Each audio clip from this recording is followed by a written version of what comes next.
শাকিব খানের সঙ্গে আবারও জুটি বাঁধছে টলিউড অভিনেত্রী ইরিকা পাল। বছর খানেক আগে জুটি বেঁধেছিল প্রিয়তমা মুভিটিতে, ব্যাপক সাড়া ফেলেছিল দর্শক মহলে। আবারও দেখা যাবে একসঙ্গে ইরিকা ও শাকিব খানকে। সুখবর জানিয়েছে শাকিব খান নিজে, আগামী মাস থেকেই শুরু হতে পারে ছবির শুটিং। পরিচালক জানিয়েছে মুম্বাই ও বাংলাদেশ নিয়ে এই ছবির শুটিং হবে। থাকবে অনেক কলা কৌশলীরা টলিউড থেকে এবং ঢালিউড থেকে। জানা গিয়েছে এই ছবির বাজেট ব্যাপক হাই।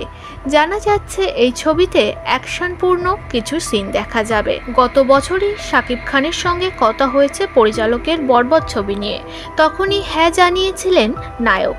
তবে পরপর হাতে কিছু কাজ থাকার কারণে এই ছবির শুটিং শুরু করতে পারেননি তিনি। কিন্তু আগামী মাস থেকে শুরু হতে চলেছে শাকিব খানের নতুন প্রজেক্ট বরবাদ।